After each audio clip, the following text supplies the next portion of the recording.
Andy, Rio, congratulations. Rio first, I think. We'll talk about your goal in a minute, but that was needed, wasn't it, tonight? Yeah, definitely. I think coming back to Anfield and getting the 3 points, it's a good feeling, a great feeling, and the atmosphere was great again, so yeah, positive day. And the goal? Oh, yeah, it was a special goal. You know, Robin made the overlap. But he created space for me, then I just cut inside and just aim for the corner. Special goal, special celebration. Are you going to do it before you leave Anfield, the scuba? Absolutely not. We'll be having words about that in the changing room. Nah, look, he was unbelievable. Just shows you sometimes don't listen to the experienced players. I'm screaming at him to say that I'm coming on the overlap, and then yeah, he just goes and cuts inside. So it was a great finish from him, great performance by him, and yeah, look, he just keeps learning, he keeps listening. He's such a good kid. I won't tell him that to only in the cameras, not to his face.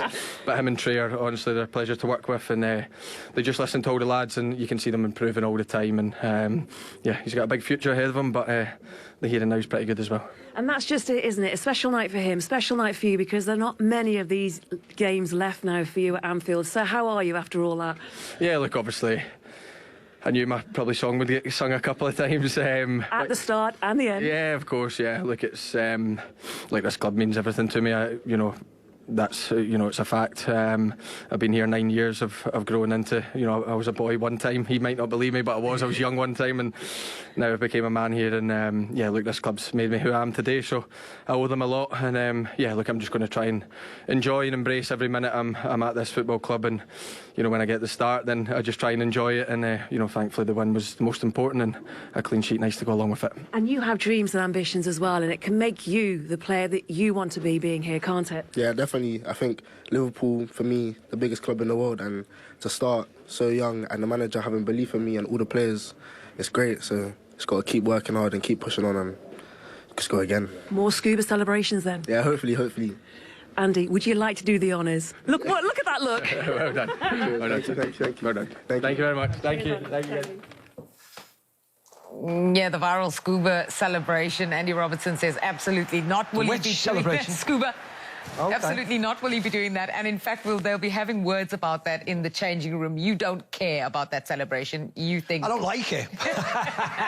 You said it doesn't matter. You can do whatever he wants. Well, he can do whatever he wants when you win the game and do that. And it's his first goal. So his first goal at Anfield, excuse me. So you'd forgive him that little moment of enjoyment. He's as Robbo said, he's a really nice kid. Wants to learn, wants to improve, wants to be better, wants to be a star at Liverpool. And he's going the right way. And, yeah, hopefully there's going to be many, many more moments like that. Without that celebration, of course. It was quite some way to score your first ever goal at Anfield. To be fair, I've seen him score 3 or 4, and they're all worldies. So I don't think he does basic goals. I mean, he's just a brilliant footballer, technically. Every time he gets, he just runs straight at you. And every defender's just scared for their life because this kid is too sharp. He shifts the ball back up really well, doesn't he? And he gets people off balance, a little chop there. Yeah. And with his low centre of gravity and his speed, I don't think you can really stop him 1v1. That's why I think you've got to get more bodies over, don't you, Maka? He just needs a little bit of help, but once he cuts inside and then goes back onto his left foot, as Owen said, he's got a low centre of gravity and his movement's really sharp and really quick, so he can go left, he can go right, and then to finish it off like that was brilliant. I think Andy Robertson's really good for him to play behind. Just gives him the ball and just supports him. He doesn't go running past them all the time and causing problems. He knows how good this kid is one-on-one. Just give him the ball, support him, and let him do the business, and he certainly did that today. The youngest ever Premier League goal scorer at Anfield, and he is in some elite company. We did petition to extend this list because I know you were only 19 when you scored your first league goal, but 17 years old and breaking Raheem Sterling's 13-year record. Very, very special, isn't it? And we remember him scoring the winner against Newcastle early on in the season, so it just shows you, doesn't it? He scored at 16, 17, so, the sky's the limit for him as a 17-year-old. He's very special. You don't normally see 17-year-olds come to the fore and excite as much as you do. Of course, we've got the ultimate over playing for Barcelona, but he's certainly making a name for himself at Liverpool, and he's the man of the match at 17 years of age, and that's a really important moment for him today. Yeah, the goal will make the headlines, but overall, as you said, player of the match, the bright spark for Liverpool today, Owen. Literally, just get the kid the ball and get out the way. The kid just runs at you. And he tortures defenders. I love it. You know, he said, the reporter asked him a question. He said, I saw Robertson on the overlap and I just cut inside and put it in the corner. He doesn't complicate the game. Didn't he, Maka? He's just like, he gets it, then he runs straight at you. Andy Robertson helps him out there, creates a little bit of space for him, and that's exactly what a good left back should do. If you're a left back and you know that your left winger is beating the right back every single time he runs at him, you just stay out the way, as Owen said, and then you support, and then you run past him to make space. And I thought they linked up really, really well, and that's the nice thing. He's got an experienced pro behind him, helping, talking to him, moving people out the way and letting them do the business. And it was no coincidence today that Rio Ngumoha was fantastic and it was Andy Robertson behind. That's why I think, and I've said on numerous occasions, he should have played more. And I'm really sad that Andy Robertson's leaving as a 32-year-old. I think he's still got many more years ahead of him. And to help people like this, like him out, and Kirkes, to help them out and talk them through games and how to play and how to position themselves on the pitch. We'll talk about Robertson a little bit more. During that run we just showed, Mo Salah's goal was in the middle there. Let's take a closer look at it and just go through it, because obviously hugely emotional day for him, and to get on the score sheet will mean so much. Yeah, but I think it's really good ball from Birds. Gets it into Ngumoha really quickly. And the thing is what he just shifts the ball so quickly. So I think defenders are absolutely frightened of him. Gakpo does brilliantly. The weight of the pass from Gakpo is really important, but I love how positive Rio was, just running straight at people. That's great. And I think having wingers that can beat people and then commit players, it makes space for others, doesn't it, Maka? Yeah. Him cutting inside, Robertson going away. You see the 21, Castagna moving away, creating a little bit more space for Liverpool to operate in, but that's just typical Mo Salah. Using Robinson's body. Leno can't see the ball fully until it's too late, and it's curling into that far corner.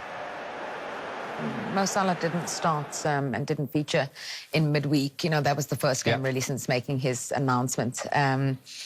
At Anfield today, he started and then showed, you know, what he is capable of. There isn't a huge emotional element to it. We saw it before the game and we saw it at the end as well. How important will it be for him to kind of end the season on a high, to score a couple more goals? I mean, that goes without saying. It's important for him to score on Tuesday. I think he should play on Tuesday. I think he should have played the other day.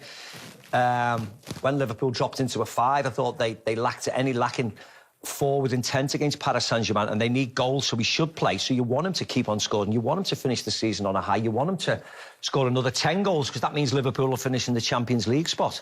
The 2 points behind Villa. I know Aston Villa have got a game tomorrow, but instead of looking behind, you should be thinking, right, we're going to catch Aston Villa, and then we want to catch Manchester United, and you want to climb up that table, so to make it as more secure as possible, because that's all that matters.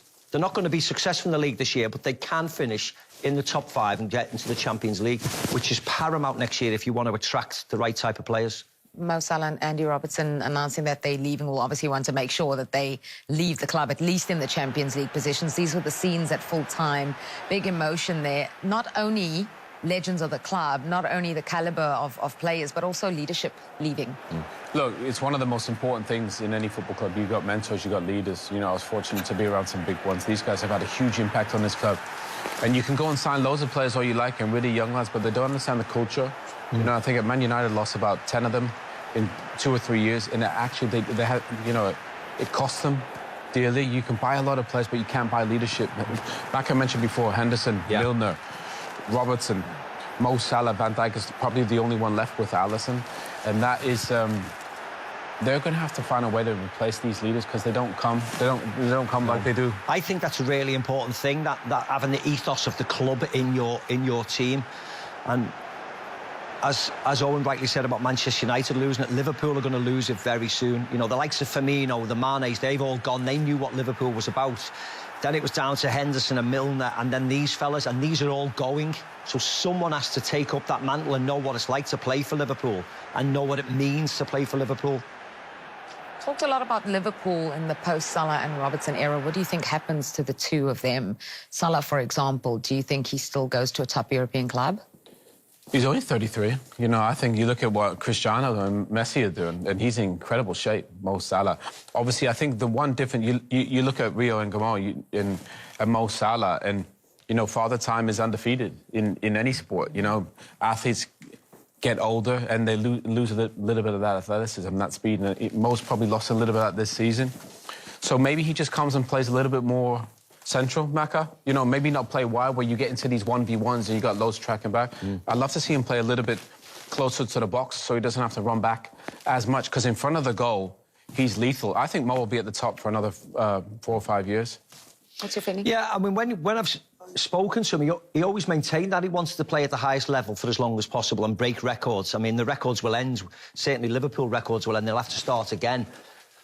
He could play wherever he wanted to play. He could play in Italy. You could suggest he could go and play for a Milan or a Roma, or I know he's played at Roma in the past, but it all depends on what he wants. You know, he's very, very highly paid.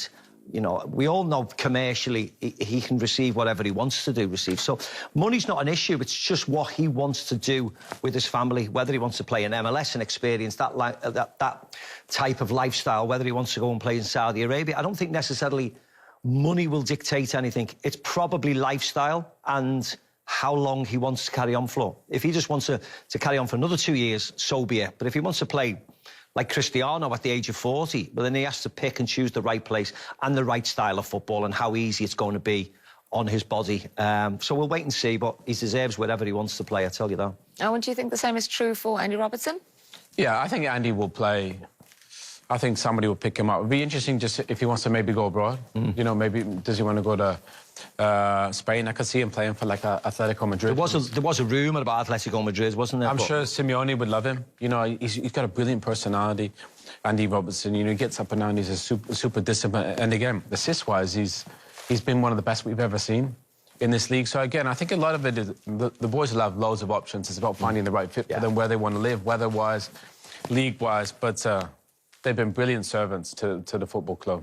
I'm sure they will wait until those 6 Premier League games with Liverpool are done before announcing anything and perhaps deciding anything. Who knows what is to come? What we do know is that they've helped Liverpool return to winning ways today. Yeah. Hugely important victory on a slot, and we'd said before, under a lot of pressure. How much does this help ease that?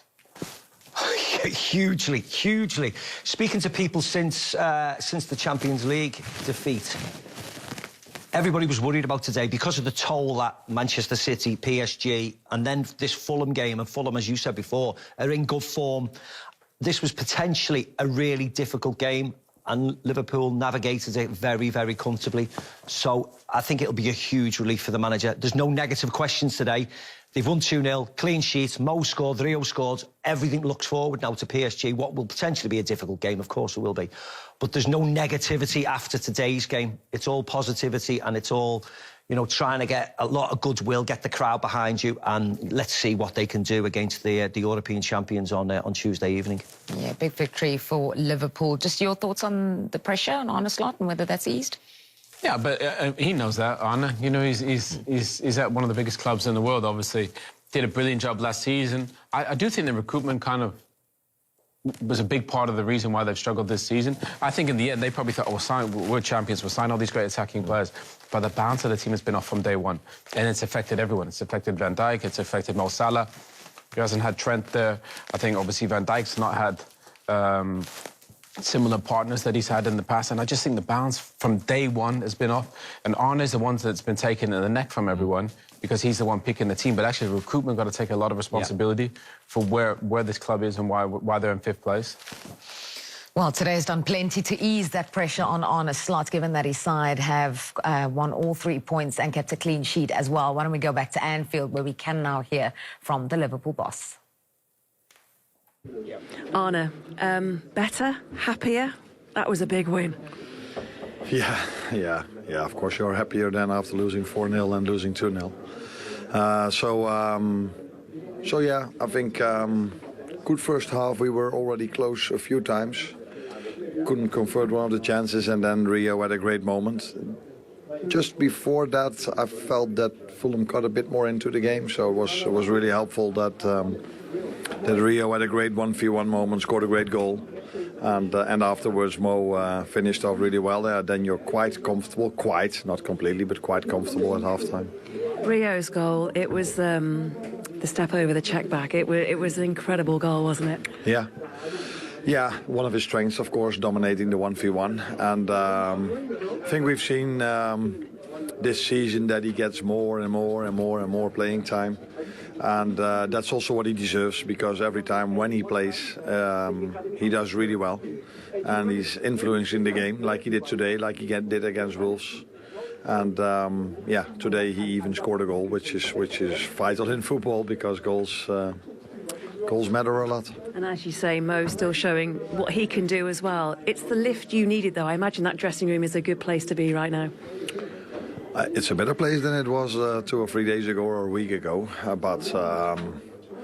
But it's also not that after we win, then all of a sudden everything is good again. So we know there's still a lot to play for us. It's the lift it gives the team, though. No, that's for sure. Of course, everybody can understand after 2 of these losses, once with 4-0, and the 2-0 was felt more than 2-0. I think we all know why. And then to come out today and beat Fulham after only 2 days of rest, that shows the mentality of the team. I think the same mentality they showed 2 days ago in Paris, although we had a very tough time, but we did show mentality, and we showed that again today, and this time it resulted in a win. And that's the test you were looking for. You talked about it being a test, this game, to see how you respond, how everybody responds, and that performance just sort of reminded what Liverpool can do. Yeah, definitely, but I think we've played many games like this season, but unfortunately that not always led to a win. So or a clean sheet. Or a clean sheet, yeah. I think we've deserved to win, but it wasn't that it was by big margins. It wasn't as if we completely dominated the game and overplayed them, as it happened against us 2 days ago. But we deserved to win, but we've played many of these games where then a deflected shot or a set piece led to us conceding, and it ended up in a draw or a loss. So this game I saw today, I saw us playing a lot. But now maybe, I wouldn't say luck, but at least at last doing justice to how the game went. So what do you do now? What do you say? What's the message now going into the game on Tuesday night? Now, first of all, I was really happy with the clean sheet because that's what you actually need almost in every game. But definitely we need that on Tuesday, and I think it was a good first step going into a massive week, because it's not only PSG, it's also Everton in the weekend. So this is a good start of the week, and but unfortunately we were so lucky that we play Wednesday, Tuesday. So that means 3 games in 6 days. So there are only 2 days of rest. So I also told them how important recovery is, because they've experienced even more than I did, because I was looking at it, how intense the game was in Paris. And the game will not be less intense in 2 days, because the fans will be behind us and the players will give everything they have to turn things around. And therefore you need to be top fit, which is not easy if you play 3 games in 6 days. But I can tell you we are up for it, we're ready for it. And Anfield will be ready for it, as I noticed today as well. Very quick word on Curtis. Do you know what the injury was that forced him off in the game? Yeah, he felt a little bit. I think it's groin, you say it over here. So it wasn't the moment. He felt it already for a few minutes. So let's hope for the best. But I would be surprised if a player comes off that he's available for Tuesday. But I would almost say welcome to our season. So every time after a win or after something good happens, there's always an injury following it up. But it's a win, and that's where we should be really happy about.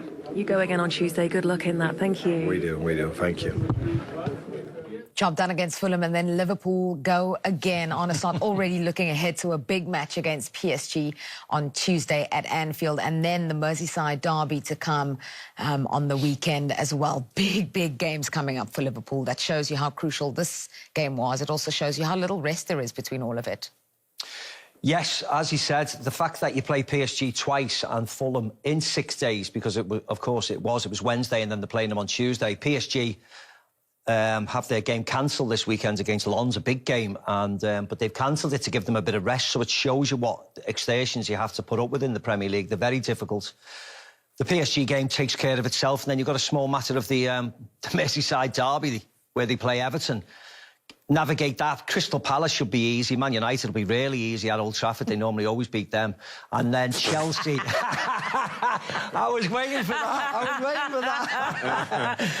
From me or from Owen? I thought it'd be him. It was you. No, but then of course you can see how difficult the games have got. They don't stop every 3 days. You're just churning out. And this, we're not even talking about if they go and beat PSG.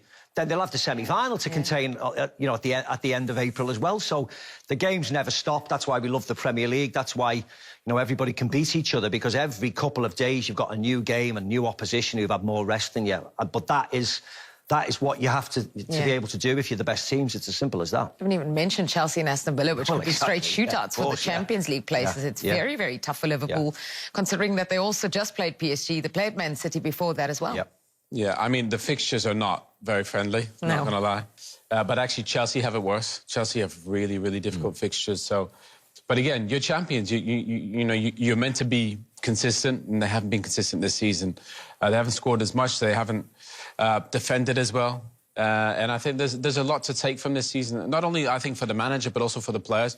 Recruitment-wise, they're going to have to try and address it this summer. It's going to be a huge summer for Liverpool. You know, losing Robertson and Salah. You know, the imbalance, out of possession. You know, they really struggle about pressing teams. But if they can find a way to finish fifth, I mean, imagine if they get an early goal against PSG. Yeah, you never know. It could be game on. And also, one of the hardest places to play. The one thing you would say is that Aston Villa and Crystal Palace, who they're going to face, look as if they're going to progress in their European competitions. So those particular games might have different meaning at that time. And you never know how Liverpool will get on against PSG. But if they do get knocked out, they'll have more rest when they face the likes of Chelsea and Aston Villa and Crystal Palace, because they must have their minds on other competitions like the European ones, because Crystal Palace and Aston Villa, if they go through their respective competitions, they'll be favourites to win it, won't they? So you never know. Doesn't Ngumoha have to start on Tuesday? I think he will do, I think Mo will start. I think Ngumoha will start. Probably Ekitike will be through the centre. And then they've got Gakpo and they've got Isak just in case. So the firepower's there now. Whether it's too late in the season, they've got 5 good forwards now, which they probably needed throughout the season, which they haven't had. What he needs to do, he needs to throw the kitchen sink at PSG, doesn't he? Florian Wirtz will play as well, you would suggest. You know, I think everybody thought, why did he play back? Why was he so defensive? Do you know what I mean? So I'm sure he'll have a go, won't he? Yeah, have to have a go. Have to have a go. Yeah, you never know. Go down fighting. That's what Liverpool fans want. Entertainment. You know, all the Liverpool fans know how good PSG is. Yeah. We all know how good they are, but go down fighting. And you never know what can happen at Anfield on a European night. For Arne Slot, that game, how much about his future kind of hinges on that game and the outcome, or you don't think so? More the performance. I don't think anybody expects him to go through. But if they get another goal, they could, because the crowd could get a hold of the game. But I think it's more the manner in which, if they were to go out and the way they finish the season, I think they've been so flat for a while, and I think that's probably what's discouraged. I think a lot of even Liverpool fans, I think he had a lot of credit in the bank after last season, but I just think performance, and again, I don't think it's all on him, by the way. I think the recruitment has put him in this position, but I think if they can find a way to finish the season in 5th, they could salvage it. Yeah, I don't think losing to PSG, because their European campaign's was being good. They qualified in the top 8. They've beaten Galatasaray. Losing to a great PSG team won't determine whether he stays. It's where he finishes in the table. If he finishes 4th, he'll be fine. If he finishes 8th, he won't be fine. It'll be as simple as that, I think, because finances will dictate getting in the Champions League or not, because of Owen said they're going to have to invest again heavily in the summer.